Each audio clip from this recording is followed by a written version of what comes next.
a les gens qui arrivent. Ils cherchent des yeux dans la foule de ceux qui attendent, ceux qui les attendent. Ils les embrassent et ils disent qu'ils sont fatigués du voyage. Il y a les gens qui partent. Ils disent au revoir à ceux qui ne partent pas et ils embrassent les enfants.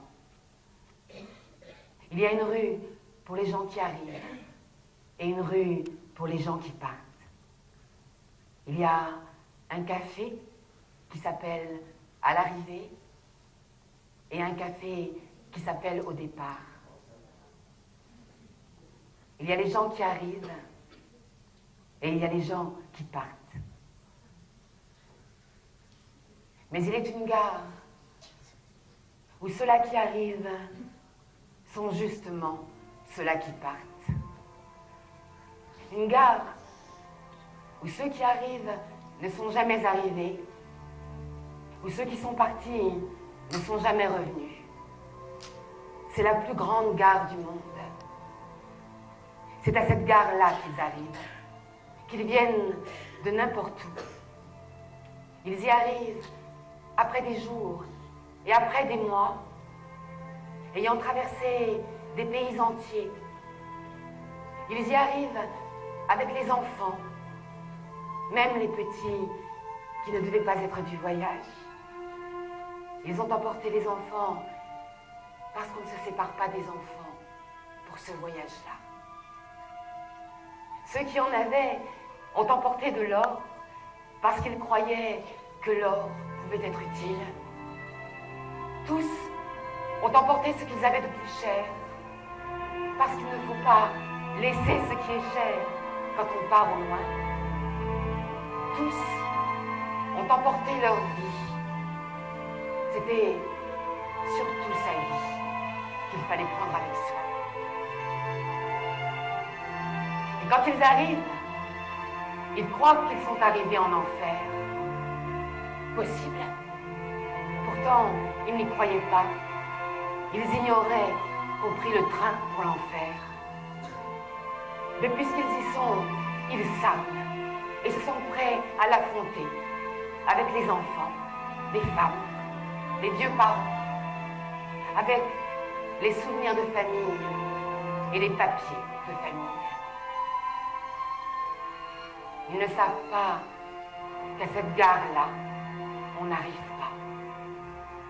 Ils attendent le pire. Ils n'attendent pas l'inconcevable. Et quand on leur crie de se ranger par 5, hommes d'un côté, femmes et enfants de l'autre, dans une langue qu'ils ne comprennent pas, ils comprennent au coup de bâton et se rangent par 5 puisqu'ils s'attendent à tout. Les mères gardent les enfants contre elles. Elles tremblaient qu'ils leur fussent enlevés parce que les enfants ont faim et soif et sont chiffonnés de l'insomnie à travers tant de pays. Enfin, on arrive. Elles vont pouvoir s'occuper d'eux. Et quand on leur crie de laisser les paquets, les édredons et les souvenirs sur le quai, ils les laissent parce qu'ils doivent s'attendre à tout et ne veulent s'étonner de rien. Ils disent, on verra bien. Ils ont déjà tant vu et ils sont fatigués du voyage. Par 5, ils prennent la rue de l'arrivée. C'est la rue du départ et ils ne le savent pas.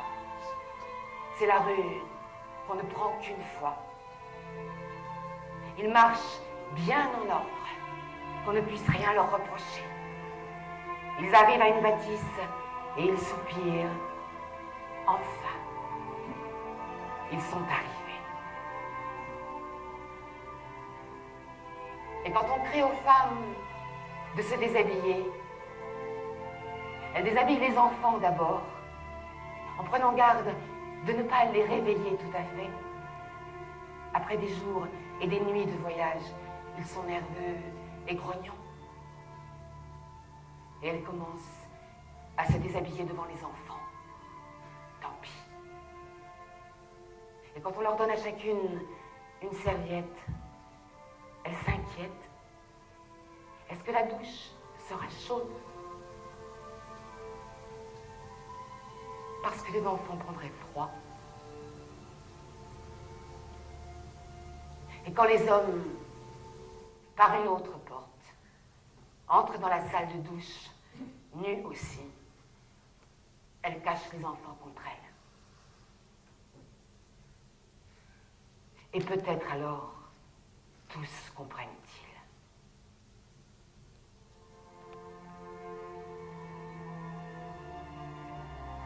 La gare n'est pas une gare.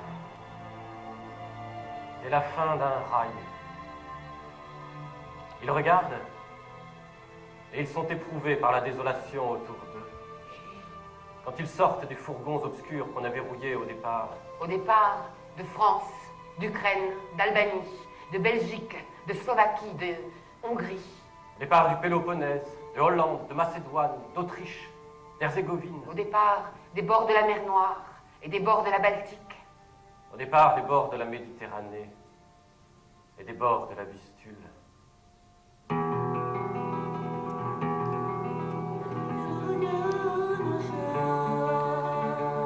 Il y a ceux qui viennent de Varsovie, avec de grands châles et des baluchons noués. Il y a ceux qui viennent de Zagreb, les femmes avec des mouchoirs sur la tête. Il y a ceux qui viennent du Danube, avec des tricots faits à la veillée dans des laines multicolores. Il y a ceux qui viennent de Grèce. Ils ont emporté des olives noires et du rat loukoum. Il y a ceux qui viennent de Monte Carlo. Ils étaient au casino. Ils ont un frac avec un plastron que le voyage a tout cassé. Ils ont des ventres et ils sont chauves. Ce sont de gros banquiers qui jouaient à la banque. Il y a ceux qui sortaient de la synagogue. La mariée en blanc et en voile, toute fripée d'avoir couché à même le plancher du wagon. Le marié en noir et en tube, les gants salis, les parents et les invités qui, tous regrettent de n'avoir pu passer à la maison mettre un costume moins fragile.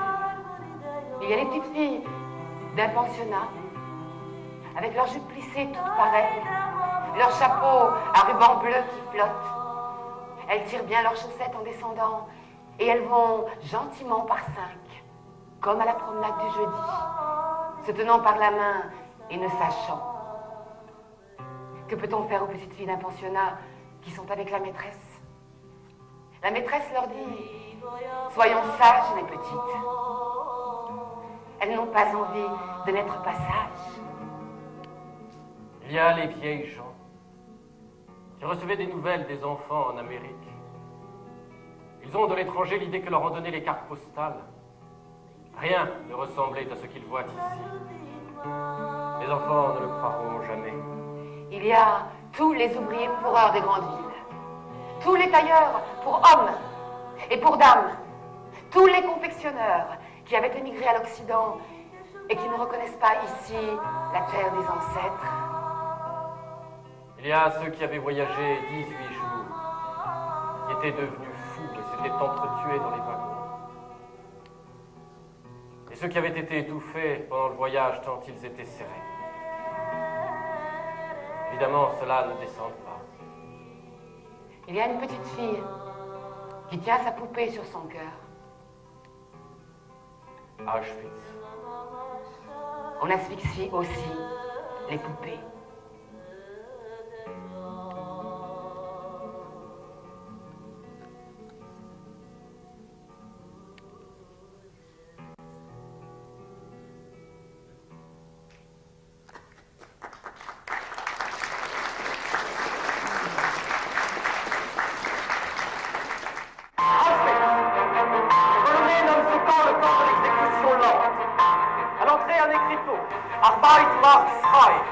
Le travail rend libre. Le camp des femmes est à 2 km, c'est Birkenau. À l'entrée, un écriteau, Vernichtungslager, camp d'anéantissement. L'arrivée à Auschwitz. Études, désinfection, tonte des cheveux et du pubis. Tatouage. Le numéro tatoué sur le bras doit être appris par cœur. En allemand, on remplit une fiche d'identité. La question, combien de couronnes en or, les intrigue. Pour les Juifs, il y a le tri. Seuls les sujets jeunes et aptes au travail entrent dans le camp. Les autres sont gazés tout de suite. Parmi eux, tous les enfants. Souvent, il n'y a pas de tri. Tout le convoi passe à la chambre à gaz. Auschwitz. Les détenus sont entassés dans des bâtisses de ciment, les blocs. Ils sont 300 par chambrée, couchant à 8 dans un même lit de paille, jamais changé, couvert de vermine, dormant habillés sans pouvoir s'allonger. Auschwitz. Les services religieux, la correspondance sont interdits. Interdit d'avoir un mouchoir, des objets de toilette. Le régime à Auschwitz. Une gamelle d'eau chaude pour 8 au réveil à 3 heures du matin. Une soupe au rutabaga à midi, 100 grammes de pain le soir. Pas le droit d'avoir cuillère ou gobelet individuel. Pas de lumière le soir pour manger son pain. La soupe pue. Tout le monde a la diarrhée. La nuit, sortir pour ses besoins, c'est s'exposer au coup. Et d'ailleurs, les diarrhéiques n'ont pas le temps de sortir du bloc, les gamelles servent de pot de chambre. L'appel à Auschwitz. 4 heures debout dehors chaque matin. Presque autant le soir, souvent toute la journée. Le travail à Auschwitz. Journée de 14 heures pour tous, malades et infirmes compris. Le dimanche est consacré aux corvées du camp. Le dimanche est le jour le plus redouté de tous. L'hygiène à Auschwitz. 3 WC et 1 lavabo pour 10 000 déportés. Le robinet est gardé par un capot. En approcher est à peu près impossible. On se lave avec la neige. Mais la neige ne lave pas. Très vite, elle se change en une boue fétide. En peu de temps, le corps est couvert de poux. Les poux sont les vecteurs du typhus.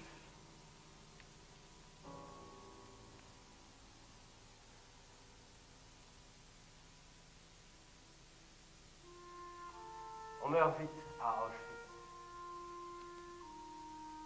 La durée moyenne de survie est de 20 jours. Une néphrite aiguë se prend le temps d'un appel.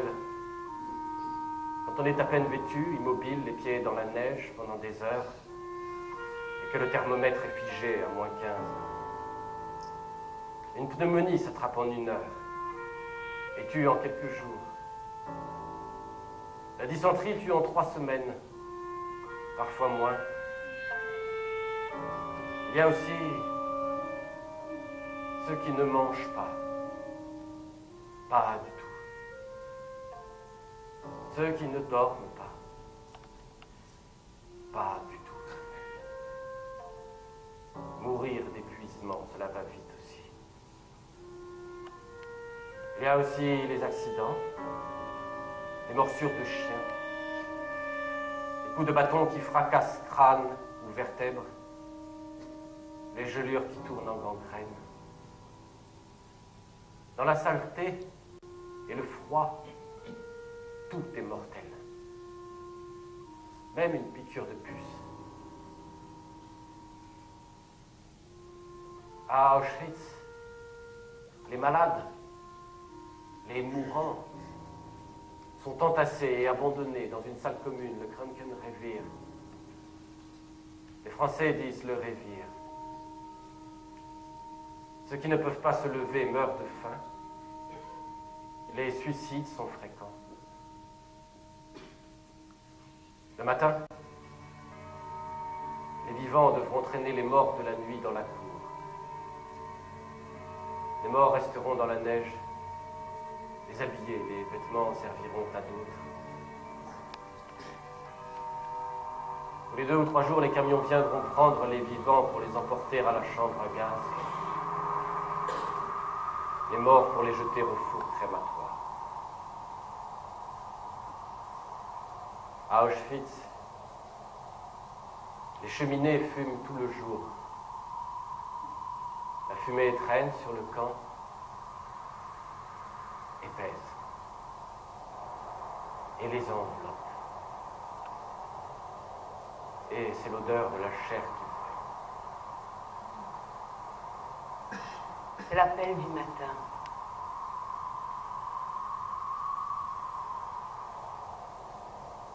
Il est pleine nuit. 3 heures à peine. Chaque matin, il n'a jamais fait aussi froid.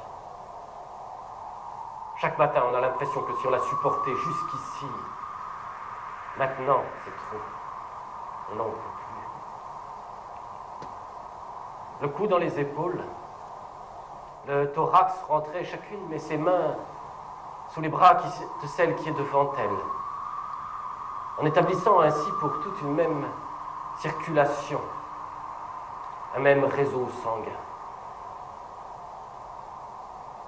Le froid frappe de stupeur tout un peuple de femmes qui restent debout, immobiles, pendant des heures, dans la nuit. Je suis debout, au milieu de mes camarades, et je pense que si un jour je reviens, et si je veux expliquer cet inexplicable, je me disais, il faut que tu tiennes.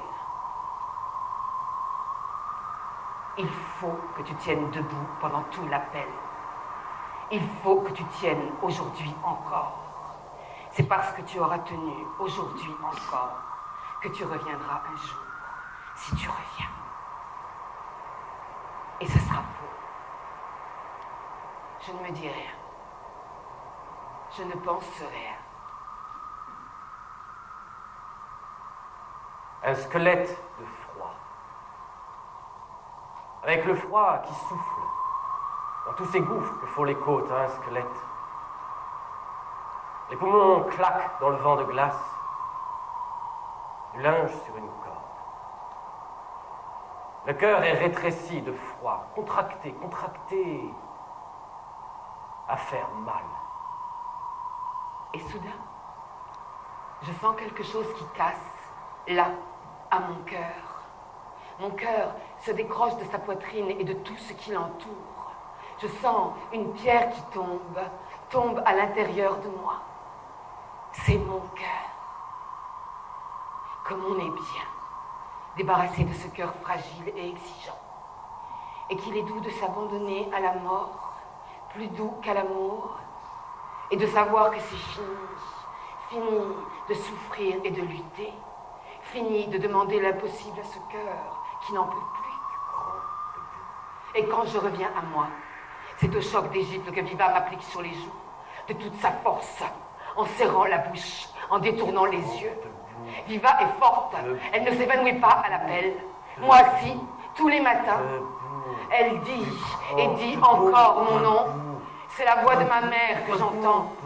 Et je sens que je tiens après Viva, comme l'enfant après sa mère.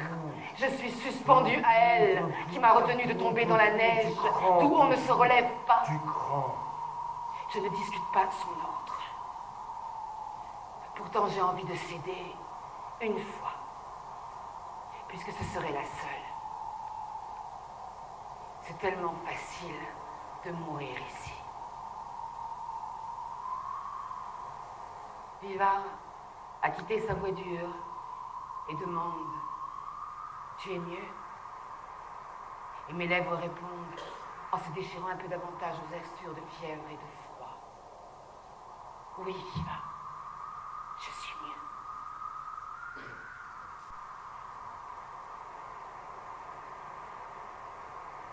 C'est l'appel du matin.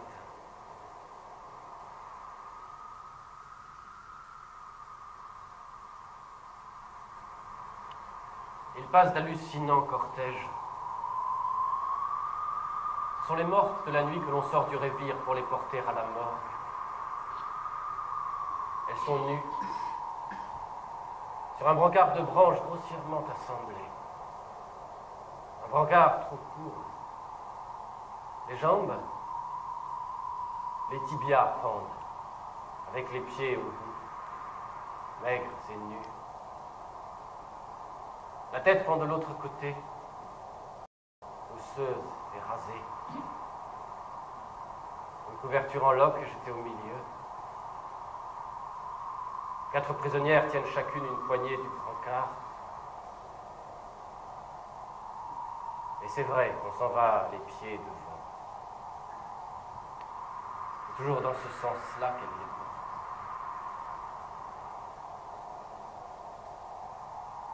Elle marche péniblement dans la neige, dont j'étais le cadavre sur le tas, près du bloc 25, reviennent à la civière vide, à peine moins lourde, et passent de nouveau avec un autre cadavre. C'est tous les jours leur travail de toujours. Je veux mourir, mais pas passer sur la civière. Pas passer sur la petite civière, avec les jambes qui pendent et la tête qui pend, nue sous la couverture en loques. Je ne veux pas passer sur la petite civière. Alors je sais que toutes celles qui passent, passent pour moi. Que toutes celles qui meurent, meurent pour moi. Je les regarde passer et je dis non. Se laisser glisser dans la mort, ici, dans la neige, non. Parce qu'il y a la petite civière. Je ne veux pas passer sur la petite civière.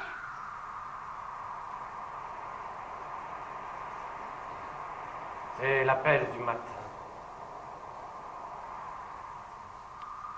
Quel titre poétique ce serait?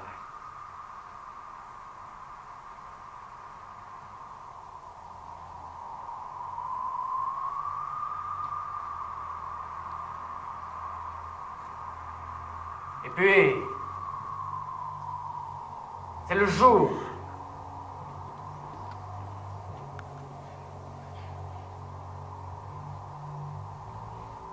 Chaque jour, nous attendons le jour pour partir. Les colonnes se forment. Des milliers de femmes mettent longtemps à sortir. 5 à la fois, comptées au passage. Les colonnes formées, il y a encore une longue attente. Puis, on s'engage sur la route. On marche. Les marais. La plaine couverte de marais. Les marais à l'infini. Les marais glacés à l'infini. De marcher en rang crée une sorte d'obsession. On regarde toujours les pieds qui vont devant soi. Vous avez ces pieds qui avancent pesamment, avancent devant vous. Ces pieds que vous évitez et que vous ne rattrapez jamais. Ces pieds qui précèdent toujours les vôtres, toujours, même la nuit dans un cauchemar de piétinement. Ces pieds qui vous fascinent, à tel point que vous les verriez encore si vous étiez au premier rang. Ces pieds qui traînent, qui butent, qui avancent avec leur bruit inégal, leurs pas déréglés.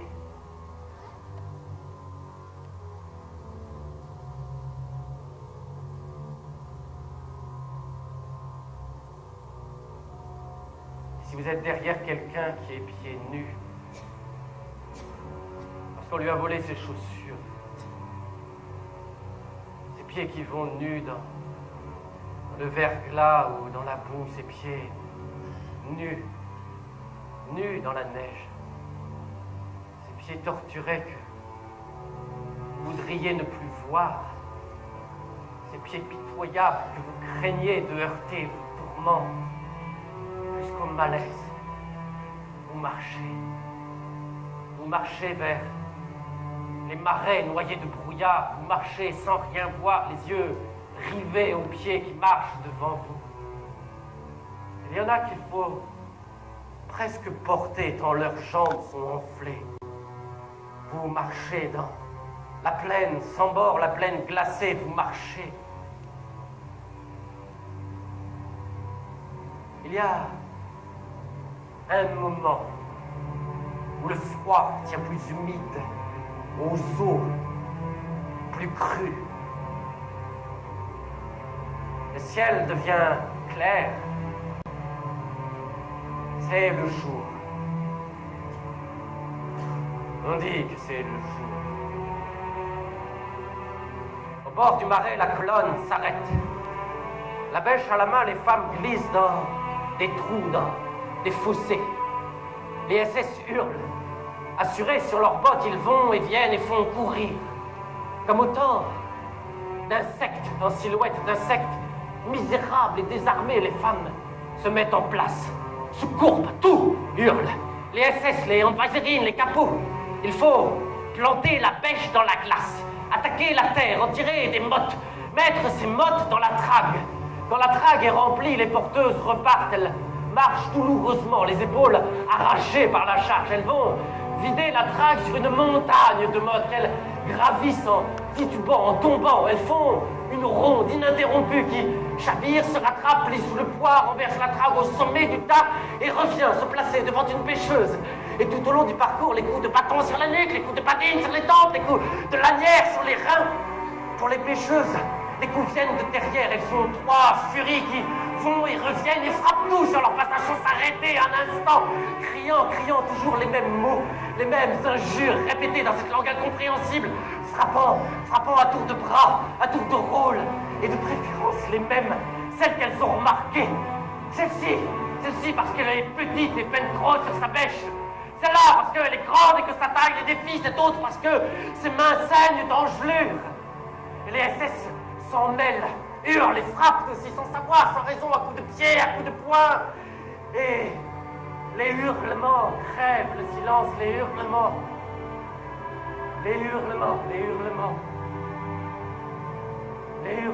qui hurlent jusqu'aux confins invisibles du marais.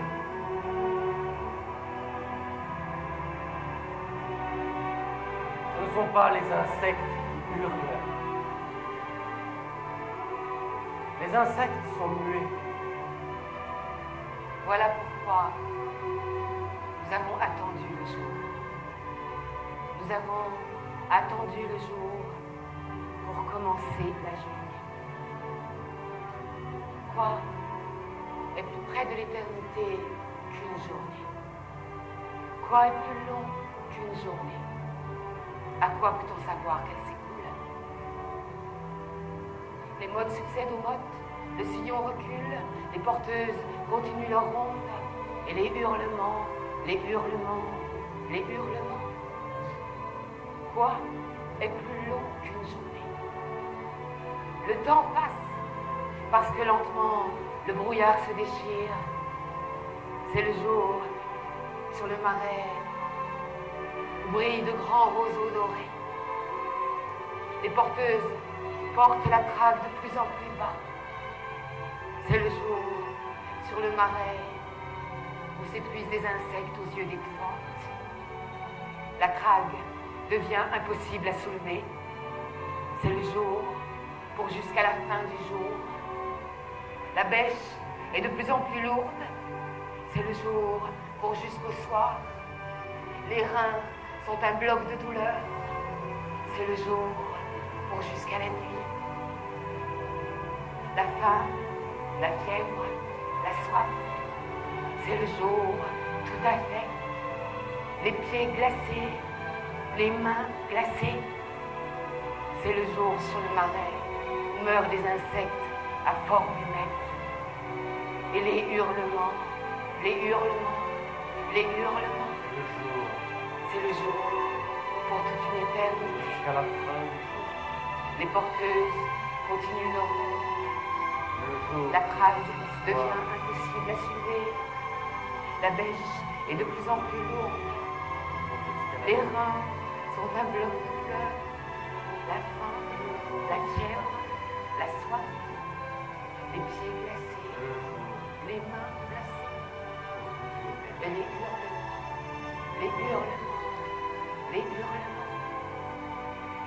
C'est le jour pour jusqu'à la fin du jour. C'est le jour pour jusqu'au soir. C'est le jour jusqu'à la nuit. C'est le jour tout à fait. C'est le jour pour toute une éternité. Et les hurlements. C'est le jour. Et puis, C'est le soir. Au coup de sifflet, il faut poser les outils, les nettoyer, les ranger en un tas bien fait, former les rangs, se taire, ne pas bouger. Anne-Valérie et Capot comptent 2 en moins.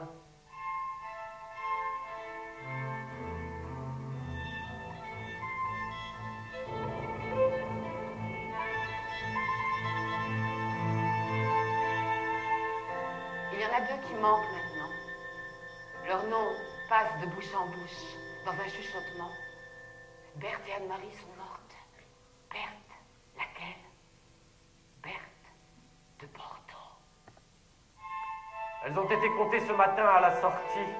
Elles doivent être comptées au retour. Il faudra les porter. Involontairement, chacune baisse la tête, voudrait se fondre dans la masse, ne pas être remarquée, exténuée tellement qu'elle mesure avec effroi ce qu'elle peut encore obtenir de ses jambes. Quand nous saisissons les chevilles et les poignets, le corps plie jusqu'à terre, et il est impossible de le maintenir haut. Il serait mieux de se lever aux épaules et aux genoux, mais on n'a pas prise. Elles se rangent à la fin de la colonne. On compte encore. Le nombrier cette fois. La colonne s'ébranle. Combien y a-t-il de kilomètres à parcourir? D'abord, ce sont Berthe et Anne-Marie qu'elles portent. Bientôt, ce ne sont plus que des fardeaux trop lourds qui échappent à chaque mouvement. Un SS tire un harmonica de sa poche et il joue. C'est un soir pâle et presque doux. Chez nous, il doit y avoir des bourgeons. Berthe, Anne-Marie. Dans le fossé, des bouts de planches cassées. Elles placent chaque corps en travers de 2 planches dont elles empoignent les extrémités et repartent. Anne-Valérie accompagne l'harmonica. Elle chante « J'attendrai », c'est leur chanson préférée. Au début, il semble que cela aille mieux, puis les corps glissent, plient au milieu et tombent. C'est à chaque fois un ajustement qu'il faut faire de ces corps inertes et de ces planches. Le SS souffle dans l'harmonica, la fille chantonne, la colonne prend de l'avance. Nous fournissons pourtant un effort dont nous ne nous croyions pas capables. Tu te rappelles, Lily? Tu te rappelles quand la mère disait « Ne touche pas à ce bois sale, tu vas te mettre une écharde et tu auras un vilain mal blanc ?» Tu te rappelles? Berthe, Anne-Marie. Un camion arrive, le chauffeur freine, parle au SS. Elle est près de celui à l'harmonica. C'est un gamin, il paraît 17 ans, l'âge de son frère. Elle demande « Ne pourrions-nous pas mettre nos camarades sur ce camion qui rentre encore ?» Il éclate de rire, il rit, il trouve ça d'un drôle. Et les autres l'imitent et la fille la gifle. Elle a honte, comment peut-on leur demander quelque chose? Mais voilà, assez, ça vise que cela, assez durer cette nonchalance avec les chiens qui gambadent la laisse molle. Je te laisse! Les chiens sur les talons, il faut maintenant rattraper la colonne. Il faut.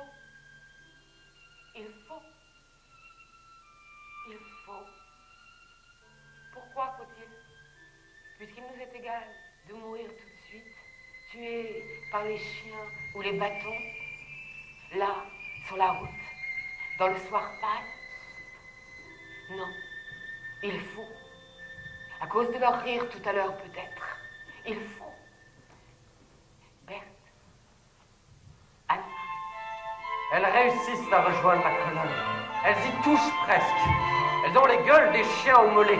Un signe, une secousse à la laisse, une mordouron. Elles marchent avec ces cadavres qui glissent, qu'elles recalent, qui glissent encore, la tête renversée, presque au sol. Elles n'en peuvent plus de voir cette tête avec les yeux en bas. De la main qui ne porte pas, elles la soutiennent un moment. Il faut y renoncer, abandonner cette tête à qui elles n'ont pas eu le courage de fermer les paupières.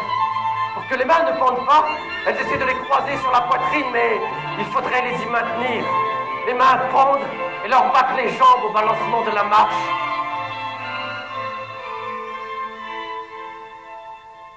Nous ne regardons pas parce que les larmes coulent sur nos visages. sans que nous pleurions. Les larmes coulent de fatigue et d'impuissance. Et nous souffrons dans cette chair morte comme si elle était vivante. La planche sous la cuisse les coupe, les écorche. Berthe, Anne-Marie, Berthe. Les SS derrière vont au pas militaire. Fini la promenade. Les chiens les serrent de plus près. Elles essaient de ne pas sentir leur mufle, leur souffle chaud et rapide, de ne pas entendre leurs pas quadruplés, de ne plus entendre le martèlement du gourdin contre elles. Elles marchent, c'est la plaine couverte de marais à perte de vue, et le désespoir les écrase, leur cœur bat, éclaté, et elles pensent. Mon cœur ne va pas tenir. Mon cœur va céder. Mais il ne cède pas encore. Il tient encore. On approche. L'approche du camp se sent à l'odeur. Odeur de charogne, odeur de diarrhée, odeur plus épaisse et suffocante du crématoire. Belle. Anne-Marie. Quand elles arrivent à la porte, elles se redressent, elles serrent les mâchoires, elles regardent haut. C'est un serment qu'elles se sont fait, la tête haute, les pieds devant. Les commandos de Juifs rentrent à leur tour. Elles en ont deux ce soir, comme elles. Elles en ont tous les soirs. Elles les ont mises sur des portes, enlevées aux maisons qu'elles démolissent, et elles ont hissé les portes sur les épaules. Elles sont défigurées par l'effort. Nous les plaignons. Nous les plaignons jusqu'aux sanglots. Les mortes sont allongées bien à plat, le visage à la face du ciel. Et nous pensons, si nous avions eu des portes. L'appel a été aussi long que d'habitude. À elle, il a semblé plus court.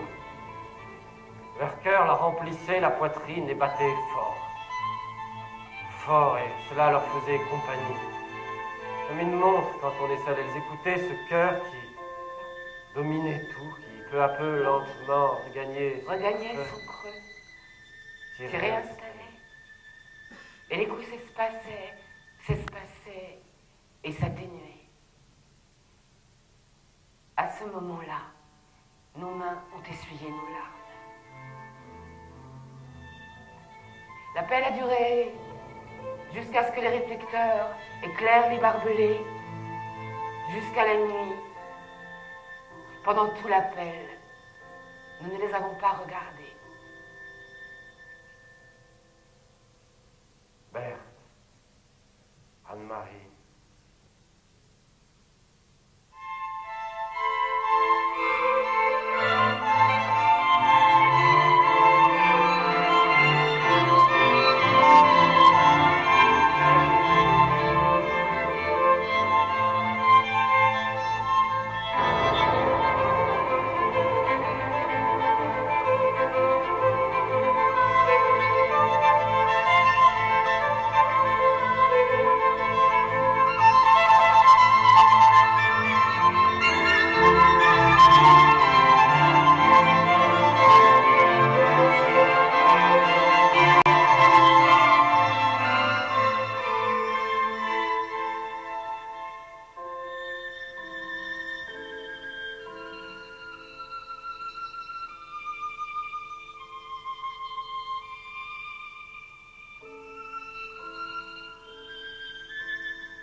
Puis,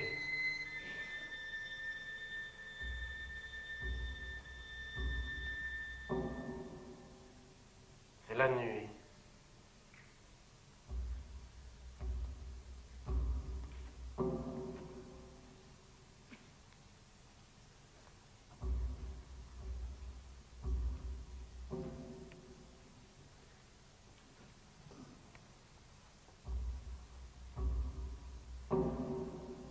Nous nageons dans la boue. C'est une mer de boue dans laquelle nous devons nager. Nager à force, nager à épuisement, et nous essouffler à garder la tête au-dessus des tourbillons de fange. La boue entre dans les yeux, dans le nez, dans la bouche, suffoque, et nous battons des bras pour essayer de reprendre aplomb dans cette boue qui nous enveloppe de ses bras de pieuvre.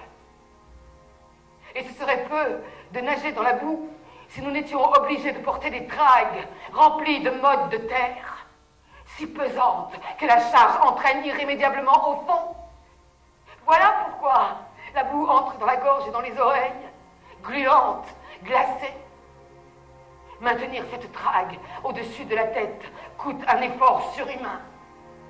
Et la camarade à l'avant s'enfonce, disparaît, s'engloutit dans la boue.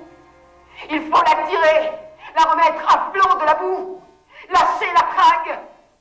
Impossible de s'en débarrasser. Elle est enchaînée à nos poignets, si solidement, si serrée, que nous coulons toutes deux dans un corps à corps mortel, liées l'une à l'autre par la trague, d'où les mottes versent, se confondant avec la boue, que nous brassons dans une ultime tentative pour nous dégager. Et la trague est maintenant remplie d'yeux et de dents, d'yeux qui luisent, de dents qui ricanent et éclairent la boue.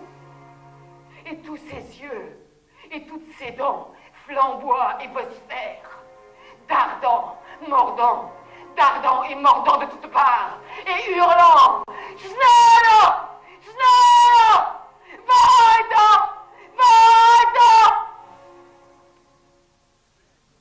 Et quand nous donnons des coups de poing dans ces gueules tout en dents et en yeux, les poings ne rencontrent que des molles, éponges pourries. Nous voulons nous sauver, nager hors de cette face. Le bourbier est plein, comme pleine la piscine l'après-midi d'été. Et nous nous heurtons partout à des masses puantes qui empêchent toute retraite. Et les épaules roulent, se retournent, bousculent d'autres épaules. C'est un enchevêtrement de corps, une mêlée de bras et de jambes. Et quand, enfin, nous croyons atteindre à quelque chose de solide, c'est que nous cognons dans les planches où nous dormons. Et tout s'évanouit dans l'ombre, où bouge cette jambe qui est celle de Lulu, ce bras qui est d'Yvonne, cette tête sur ma poitrine qui m'oppresse, c'est la tête de Viva. Et réveillée, je tombe dans un autre cauchemar, dans cette grotte d'ombre qui respire, respire et souffle, agitée dans tous ses replis, parmi le sommeil douloureux et plus de cauchemars. De l'ombre se détache une ombre qui glisse à terre dans la boue et court vers la porte de la caverne. Et cette ombre en éveille d'autres qui glissent et courent et trouvent mal leur chemin dans la nuit, se parlent des paroles sans aucun sens. Où sont mes chaussures? C'est toi? La dysenterie, c'est la troisième fois que je sors. D'autres ombres reviennent qui cherchent leur place des mains, la place de leur tête, au toucher d'une autre tête. Et de tous les étagements, les cauchemars se lèvent, prennent forme dans l'ombre. Et de tous les étagements montent des plaintes et les gémissements des corps meurtris qui luttent contre la boue, contre les faces d'hyènes hurlantes. Weiter! Weiter! Car les hyènes hurlent ces mots-là. Et il n'y a plus que la ressource de se blottir sur soi-même et essayer de susciter un cauchemar supportable. Peut-être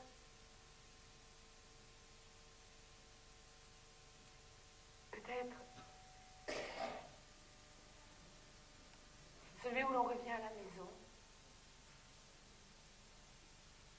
Peut-être celui où l'on revient à la maison. Où l'on revient à la maison et où l'on dit « C'est moi. Me voilà. Je reviens. »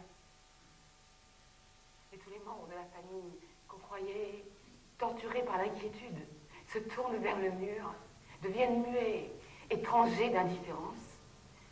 On dit encore, c'est moi, je suis ici. Je sais maintenant que c'est vrai, que je ne rêve pas. J'ai si souvent rêvé que je revenais et c'était affreux au réveil. Cette fois, c'est vrai, puisque je suis dans la cuisine, que je touche l'évier. Tu vois, maman, c'est moi. Et le froid de la pierre à évier me tire du sommeil. C'est une brique éboulée de la murette qui sépare notre carré du carré voisin, où d'autres larves dorment et gémissent et rêvent sous les couvertures qui les recouvrent. Ce sont des linceuls qui les recouvrent, car elles sont mortes. Aujourd'hui ou demain, c'est pareil. Elles sont mortes pour le retour dans la cuisine où leur mère les attend. Et nous nous sentons basculer dans un trou d'ombre, un trou sans fin. C'est le trou de la nuit ou un autre cauchemar, ou notre vraie mort. Et nous nous débattons furieusement. Nous nous débattons. Il faut rentrer. Rentrer à la maison. Rentrer pour toucher de nos mains la pierre à évier. Mais nous luttons contre le vertige qui nous attire au fond du trou de la nuit ou de la mort. Nous tendons une dernière fois notre énergie dans un effort désespéré. Et nous nous retenons à la brique froide que nous portons contre notre cœur. La brique que nous avons arrachée à un tas de briques cimentées par la glace, en cassant la glace avec nos ongles. Vite, vite, les bâtons et les lanières volent. Vite, plus vite, les ongles saignent. Et cette brique froide que nous portons contre notre cœur, nous la portons à un autre tas, dans un cortège morne où chacune a une brique sur le cœur. Car c'est ainsi qu'on transporte les briques ici. Une brique après l'autre, du matin au soir. D'un tas de briques à un autre tas de briques. Du matin au soir. Et ce n'est pas assez de porter les briques tous les jours au chantier. Nous les portons encore pendant la nuit. Car la nuit, tout nous poursuit à la fois. La boue du marais où tout s'enlise. Les briques froides qu'il faut porter contre son cœur. Les capots qui hurlent. Et les chiens qui, eux, marchent sur la boue comme sur la terre ferme. Et nous mordent à un signe des yeux flamboyants de l'eau. Et nous avons le souffle chaud et humide du chien sur le visage. Et à nos tempes perle la peur. Et la nuit est plus épuisante que le jour, peuplée de tout et de râles, avec celles qui agonisent, solitaires, pressées contre celles qui sont aux prises avec la boue, les chiens, les briques et les hurlements, celles que nous trouverons mortes à notre réveil, que nous transporterons dans la boue, devant la porte, que nous laisserons là, rouler dans la couverture où elles ont rendu la vie. Et chaque morte est aussi légère et aussi lourde que les ombres de la nuit. Légère quand elle est décharnée, lourde d'une somme de souffrances que personne ne partagera jamais. Et quand le sifflet siffle le réveil, ce n'est pas que la nuit s'achève, car la nuit ne s'achève qu'avec les étoiles qui se décolorent et le ciel qui se colore. Ce n'est pas que la nuit s'achève, car la nuit ne s'achève qu'avec le jour. Quand le sifflet siffle le réveil, c'est un cauchemar qui se fige, un autre cauchemar qui commence. Il n'y a qu'un moment de lucidité entre les deux. Celui où nous écoutons les battements de notre cœur en écoutant s'il a la force de battre longtemps encore. Longtemps, c'est-à-dire des jours. Parce que notre cœur ne peut compter en semaines ni en mois. Nous comptons en jours. Et chaque jour compte 1000 agonies et 1000 éternités. Le sifflet siffle dans le camp, et ce n'est pas la fin de la nuit. Ce n'est pas la fin de la nuit pour celles qui délirent dans les révires. Ce n'est pas la fin de la nuit pour les rats qui attaquent leurs lèvres encore vivantes. Ce n'est pas la fin de la nuit pour les étoiles glacées au ciel glacé. Ce n'est pas la fin de la nuit. C'est la fin de 1000 nuits et de 1000 cauchemars.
Comment vous pardonner d'être vivant?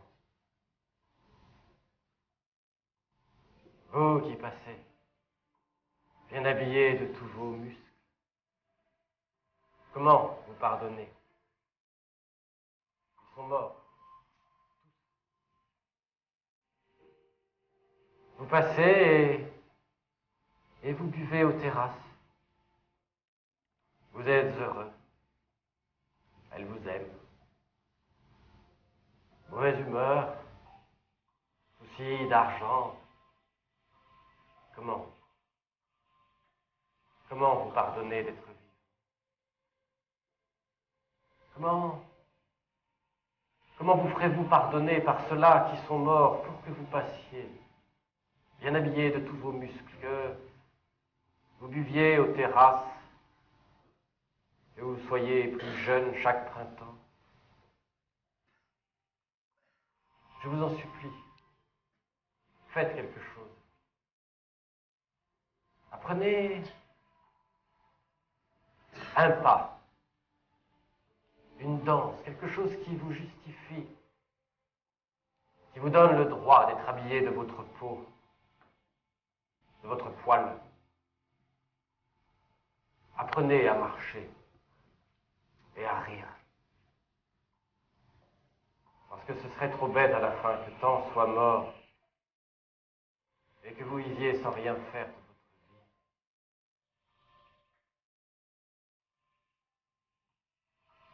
Vous voudriez savoir, poser des questions, et vous ne savez pas quelles questions. Et vous ne savez pas comment poser les questions. Alors, vous demandez des choses simples, la faim, la peur, la mort. Et nous ne savons pas répondre avec vos mots à vous. Et nos mots à nous, vous ne les comprenez pas. Alors, vous demandez des choses plus simples. Dites-nous par exemple, comment se passait une journée. C'est si long une journée, que vous n'auriez pas la patience. Et quand nous répondons, vous ne savez pas comment passer une journée. Et vous croyez que nous ne savons pas répondre? Les mots n'ont pas le même sens. Je les entends dire, j'ai failli tomber, j'ai eu peur. Savent-ils ce que c'est la peur? Ou bien j'ai faim. Je dois avoir une tablette de chocolat dans mon sac.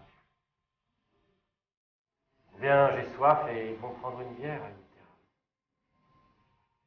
Ils disent, j'ai peur, j'ai faim, j'ai froid, j'ai soif, j'ai sommeil, j'ai mal. Comme si ces mots-là n'avaient pas le moindre poids. Ils disent, je vais voir des amis. L'amitié, qu'en savent-ils? Tous leurs mots sont légers. Tous leurs mots sont faux.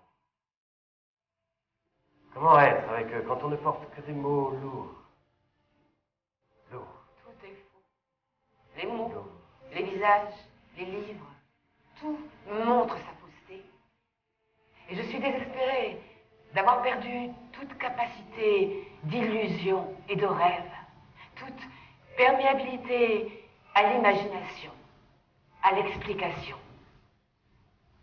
Voilà ce qui de moi est mort à Auschwitz. À quoi s'intéresser quand on décèle la fausseté, quand il n'y a plus de clair-obscur, quand il n'y a plus rien à deviner, ni dans les regards, ni dans les livres? Comment vivre dans un monde sans mystère? Nous disions, si nous rentrons, rien ne sera pareil. Et tout est pareil. C'est en nous que rien n'est pareil. Et ce qui fait que je ne suis pas pareil aux autres, c'est cette montagne de cadavres entre eux et moi. Ceux qui sont morts là-bas, mes camarades, vivent en moi. Alors que les gens qui m'entourent aujourd'hui vivent à côté de moi. Le passé ne passe pas. Le temps ne passe pas. Sans cesse, il y a un moment qui revient. Une journée portée par une odeur, un goût, une couleur, le bruit de la pluie, le vent. Et aussitôt tout revient. Les capots, les chiens, la neige, les coups de bâton, le révire, les rats. Ce poète qui nous avait promis des roses.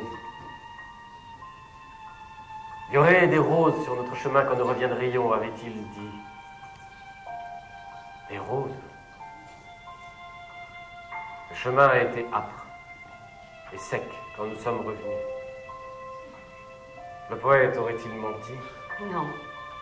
Les poètes voient au-delà des choses. Et celui-ci a les doubles vues. Si des roses il n'y a pas eu, c'est que nous ne sommes pas revenus. Je ne suis pas vivant. Et de plus, pourquoi des roses? Nous n'avions pas tant d'exigences. Je regarde ceux qui le sont. C'est de l'amour qu'il nous aurait fallu si nous étions revenus. Ils sont futiles, ignorants. Sans doute est-ce ainsi qu'il faut être pour vivre, pour aller au bout du temps de la vie. Je ne peux pas aller vers eux à visage nu. Ils croiraient que je les méprise avec leurs petits train-train, leurs petits tracas, leurs petits projets, leurs passions éphémères et leurs désirs fugaces. Les gens croient que les souvenirs deviennent flous, qu'ils s'effacent avec le temps auquel rien ne résiste. C'est ça la différence. C'est que sur nous, le temps ne passe pas. Il n'estompe rien. Il n'use rien. Aucune de ces images atroces dont on n'épuisera pas le fond. Une femme traînée par un chien pendant des mètres et laissée là, gémissant, la gorge ouverte, puis se taisant. Une autre qui meurt piétinée par un SS. Un cadavre, l'œil gauche mangé par un rat, l'autre œil ouvert avec sa frange de cils.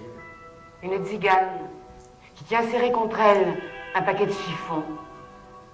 C'est un bébé mort. Le lendemain, la corvée de cadavres ramasse la mère. Le bébé qu'on a jeté sur le tas d'ordures reste là, confondu avec. Essayez de regarder. Essayez pour voir. Un homme qui ne peut plus suivre. Le chien le saisit au fondement. L'homme marche avec les crocs du chien dans la chair. Il marche avec le chien qui marche derrière lui sur deux pattes, la gueule au fondement de l'homme. L'intérieur, une tache qui s'élargit comme sur du buvard. Essayez de regarder. Essayez pour voir. Une capot qui frappe à mort une détenue en lui tenant les mains pour l'empêcher de se protéger. Essayez de regarder. Cette malade du typhus. Essayez pour voir. Qu'on emporte au crématoire alors qu'elle vit encore. Essayez de regarder. Essayez pour voir. Un homme qu'on frappe sur les reins à coups de bâton. Heinz. Avec le bruit d'un tapis qu'on bat. C'est l'homme qui compte. Ah. Dans l'intervalle des coups, on l'entend. Il doit compter jusqu'à 50. S'il s'arrêtait, les coups s'arrêteraient.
beaucoup.